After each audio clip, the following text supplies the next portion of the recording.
Welcome back to the show, everyone. I'm Hari. And I'm Kimi. Today we are taking a deep dive into the early life and education of a man who has dominated global headlines for decades, the 45th and 47th President of the United States, Donald J. Trump. Long before the skyscrapers, the reality TV, and the presidency, there was a rebellious kid growing up in Queens, New York. That's right, Kimi.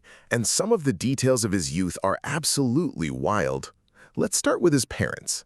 His father, Fred Trump, was a powerhouse real estate developer, but his mother, Mary Ann McLeod, was actually a Scottish immigrant from a rural fishing and farming village who arrived in the U.S. at 18. Yes, and she initially worked as a domestic servant in the Carnegie household. That is where she reportedly fell in love with wealth and the trappings of royalty, an affinity that she clearly passed down to her son Donald. Exactly. Meanwhile, Fred Trump was building an empire, transitioning to FHA-insured apartments after World War II. Fred was a tough, demanding businessman who held enormous sway over his children, famously telling Donald that he was a king and a killer. He also introduced him to the teachings of Norman Vincent Peale, the famous author of The Power of Positive Thinking. Talk about a highly pressured household. They lived in Jamaica Estates, Queens, eventually moving to a massive 9-room colonial mansion Fred built. But despite the family's growing wealth, the home environment was incredibly strict.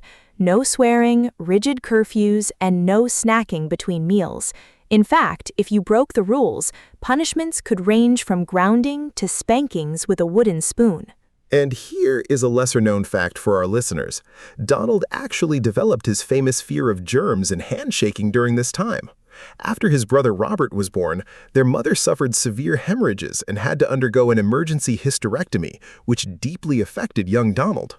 That is a fascinating detail, Hari. Now let's talk about his early financial status, which is mind-boggling.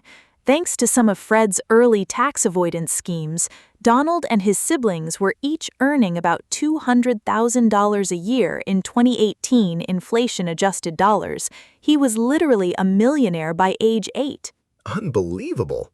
But all that money didn't make him an easy student. He had an intensely rebellious streak.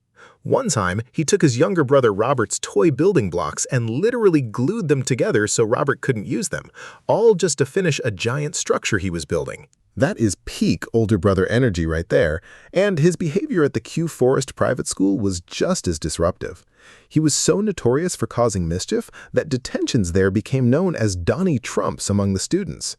He even claimed he once gave his second-grade music teacher a black eye because he thought the teacher knew nothing about music, though his childhood friends couldn't recall that actually happening. By 7th grade, his mischief turned a bit more serious. He and his friend Peter Brandt began sneaking off on the subway to Manhattan to buy smoke bombs and switchblade knives. They got obsessed with blades after seeing the musical West Side Story in 1957. Well, when Fred Trump discovered Donald's secret stash of knives, he had absolutely had it. He immediately shipped Donald off to the New York Military Academy in upstate New York. And let me tell you, this place was intense.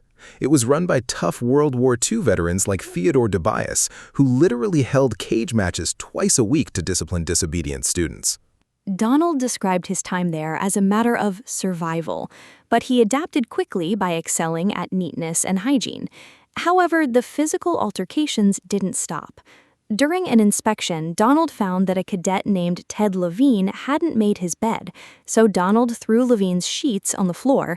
Levine threw a combat boot at him, and Donald reportedly grabbed Levine and tried to throw him out of a second-story window. That is incredibly intense.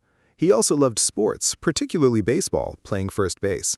But despite later boasting that he was scouted by the major leagues, archival research of local box scores shows his senior year batting average was actually either .047 or .111, rather than .056.